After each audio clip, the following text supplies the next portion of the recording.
उपलब्ध होता है। इसमें ऊपर चंद्र और सूर्य, करवा माता शिव, कार्तिकेय, गणेश देवता, 7 भाई बहन पीढ़ी पर चढ़ा एक भाई चलनी से दीपक दिखाता हुआ तथा अन्य परंपरानुसार चित्र बने होते हैं।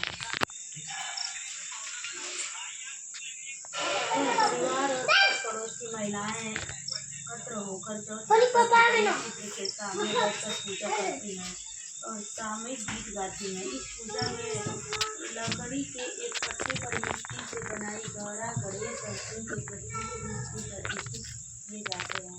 इनका पूजन अर्चन चंद्रोदय से पूर्व कर लिया जाता है। इस समय हाथ में चावल और करवा चौथ माता और गणेश जी की कथा पढ़ी सुनी जाती है। पीहर से आई हुई वस्तुएं वहाँ रखती हैं और पश्चात पानी के रूप में अपनी सास, जेठानी आदि को देकर अंतिम प्राप्त करती है। चंद्रोदय होने पर जब चारों ओर शोर होने लगती है, चंदा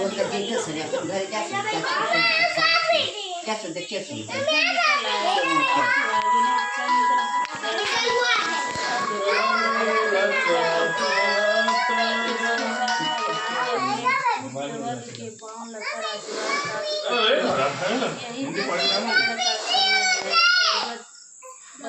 स्त्रियां अपना मुख दिखाती हैं, कुछ खाकर अपना मुख जूठा करती है। इसके बाद पूरी पूजन सामग्री मिट्टी का बना करवा, धातु, तांबा, पीतल, स्टील का करवा, ताड़ की करवा, लकड़ी का पट्टा, वस्त्र, पीली मिट्टी, प्रतिमाएं बनाने के लिए लेपन, दीपक, दूरी, बत्ती, कपूर, बत्ती, दिया, सलाद, फूल, माला, पान, मौसमी फल, बतासे, पेड़ा अथवा मिष्ठान, गंगा जल तथा पीला लाल वस्त्र बिछाने को सुहाग की वस्तु इच्छानुसार। करवा चौथ एक साहूकार के 7 बेटे और 1 बेटी थी। सातों भाई तथा बहन मित्र एक साथ प्रेम से भोजन किया करते थे। बहन का विवाह होने के बाद भाई भोजन करते समय बहन की याद करते और फिर अनमने से भोजन किया करते थे। जब कार्तिक से पहले बेटी विदा होकर घर आई तो घर के द्वारा छल किया जाना बताकर ननद को भी भोजन करने को मना किया। फिर भी भोली बहन ने भाइयों के बहाने में आकर भोजन कर लिया। बहन जब भोजन करने बैठी तो पहले ग्रास में बाल निकला।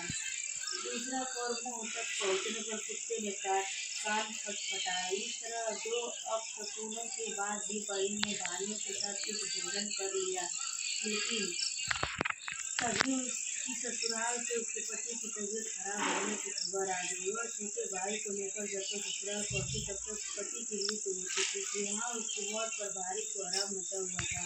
माँ ने अपनी लड़की को ससुराल भेजते समय समझाया था कि जब वह पति के गांव पहुंचे तो घर जाते समय रास्ते में जो भी बड़े व्यक्ति और स्त्रियां मिले उनके पांव छूती जाना और आशीर्वाद प्राप्त करना।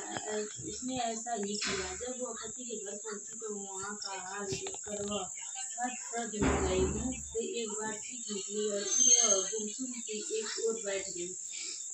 उसकी सास ने उसे धरती पर पड़े पति के पास सुला बिठाया। कुछ देर पीछे वह जोर जोर से डकारने लगी और बोली, भाई भूल से व्रत को भंग कर दिया। हे गणेश जी महाराज, आप मुझे क्षमा कर दो, मेरा अपराध आप ही क्षमा करोगे। इस तरह वह कहती और जोर जोर से रोती जाती थी।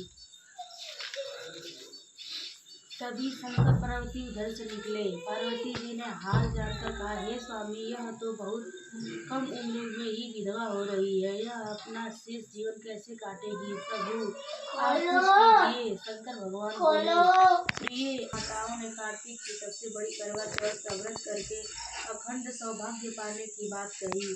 तब उसने कार्तिक आने पर करवा चौथ का व्रत विधि कहने लगी। प्रतिवर्ष करवा चौथ का व्रत हंसी खुशी किया। हे करवा चौथ माता, आपने जिस तरह साहूकार की बेटी को व्रत करने पर उसके पति को दीर्घायु प्रदान कर उसे सौभाग्य दिया, उसी तरह प्रसन्न होकर सभी व्रत करके इस कथा को पढ़ने सुनने वाली देवियों को भी उसके उत्तम और अखंड सौभाग्य प्रदान करना। करवा चौथ, बोलिए करवा चौथ माता की जय, बोलिए करवा चौथ माता की जय, बोलिए गणेश भगवान की जय, बोलिए शंकर भगवान की जय, बोलिए पार्वती माता की जय।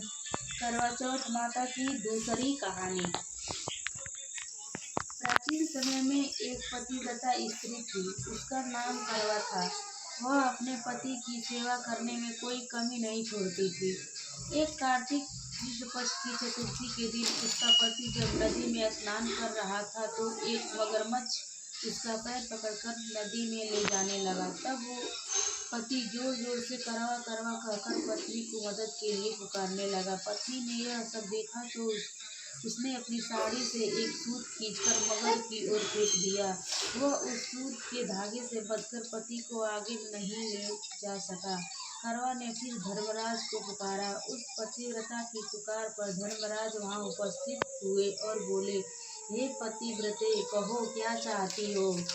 करवा बोली, महाराज, आप धर्मराज कहाते हो और यहाँ अधर्म हो रहा है। देखो, मेरा पति नदी स्नान कर रहा था तो इस मगरमच्छ ने उन्हें पकड़ लिया। आप उसे मारकर मेरे पति को बचाएं। यमराज बोले, हे पुत्री, मगरमच्छ की आयु अभी मरने की नहीं हुई है, अभी इसकी आयु शेष है, इसलिए मैं इसको मृत्यु नहीं दे सकता।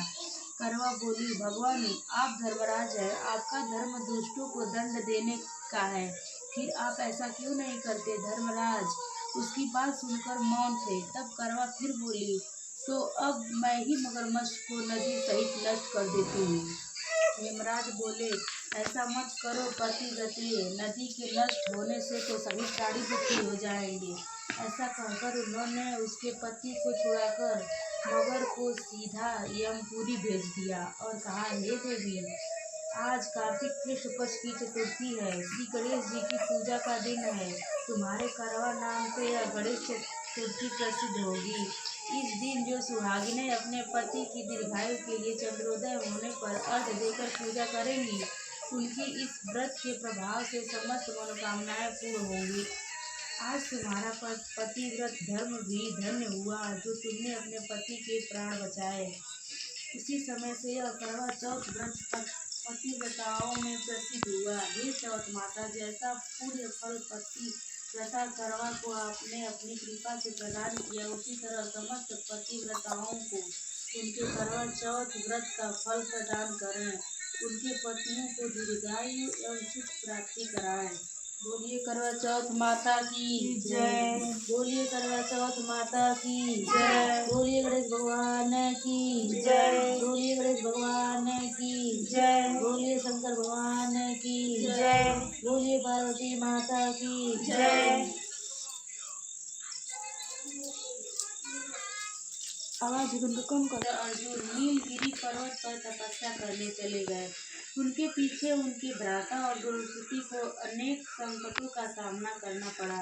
साथ ही द्रौपदी भी अर्जुन के विषय में चिंतित रहने लगी। एक दिन द्रौपदी ने भगवान श्री कृष्ण का स्मरण किया और उनके दर्शन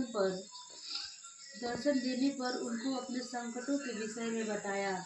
तब शोकाकुल सती द्रौपदी को धैर्य बढ़ाते हुए श्री कृष्ण ने संकटों के निवारण हेतु एक प्राचीन कथा सुनाकर यह व्रतानुष्ठान करने का परामर्श दिया। उन्होंने द्रौपदी को बताया कि एक बार महिलाओं को कष्टों से दुखी होकर पार्वती जी ने भोलेनाथ से कोई ऐसा व्रत बताने को कहा जो सुहागिनें स्त्रियों को हर प्रकार से सुखी बनाए, उनके पतियों को दीर्घायु प्रदान करे, उन्हें सदा सुहागिन रखे। तब श्री शंकर जी ने उनको इस प्राचीन व्रत का वर्णन कर विवाहित स्त्रियों को हर प्रकार से सुख संपन्न रहने और उनके पतियों की दीर्घायु प्राप्त करने वाला बताया। उन्होंने कहा कि एक समय एक ब्राह्मण परिवार था जिसमें 4 पुत्रों के अलावा एक कन्या गुणवती थी। परिवार के सभी व्यक्ति धार्मिक थे और वर्ष के सभी व्रत पूजा किया करते थे। एक बार कार्तिक कृष्ण चतुर्थी को माँ, बेटी तथा लड़कों की बहुओं ने करवा चौथ का व्रत रखा। सायंकाल तक व्रत पूजा की समस्त तैयारियां हो गई। चंद्रोदय होने की प्रतीक्षा हो रही थी। घर में पूरी पकवान बने थे। बेटी गुणवती को पकवानों की सुगंध से उनकी भूख को जगा दिया। उसे भूखे और व्याकुल देख उसके दयालु भाइयों ने छल से भोजन कराने को सोचा। उन्होंने पीपल वृक्ष की आड़ में निकली चंद्रमा दिखाकर बहिन गुणवती से अर्घ दिलाया और उन्हें भोजन करा दिया। भोजन करने वह बैठी थी कि उसकी ससुराल से अचानक पति के देहांत की खबर आ गई। वह चित्कार करती हुई अपने ससुराल पहुंची। वहाँ स्त्रियां तरह तरह की बात करने लगी। कोई बोली व्रत खंडनी आ गई है, कोई कहती अपने पति को ब्याह होते ही चुड़ैल खा गई। एक तो पति मरने का उसे गहरा सदमा लगा था, दूसरे स्त्रियों की ऐसी तीखी बातों से उसका मन इतना विह्वल हो गया कि वह धरती पर पछाड़ खा खा कर रोने लगी। हाय, मैं सचमुच ही राक्षसी हूँ, मैंने अपने पति को खाया है। सचमुच ही राक्षसी हूँ, मैंने अपने पति को खाया है। हाय, मैं इतनी भूखी थी कि मैंने भोजन नहीं अपने पति को खाकर भूख बुझाई। इस तरह विलाप करती वह गुणवती अपने पति के साथ सती होने के लिए भागी श्मशान पहुंच गई और चिता में कूदना ही चाहती थी कि चौथ माता ने उसे रोक लिया और बोली, बेटी, तुम्हारी भूल नहीं हुई, तुम्हें भाइयों ने बुलावे में डाल दिया था। देख, तेरा पति अब जीवित हो उठा है, तुम घर जाकर उसकी प्रतीक्षा करो। गुणवती घर पहुंची तो उसका पति वहां बैठा मिला। घर में चारों ओर खुशियां छाई थी। स्त्रियां कहने लगी कि गुणवती का पतिव्रत धन्य और सत्य है। तब गुणवती सहित सब स्त्रियों ने अगला करवा चौथ आने पर व्रत विधि पूर्वक पारण करने का निश्चय किया।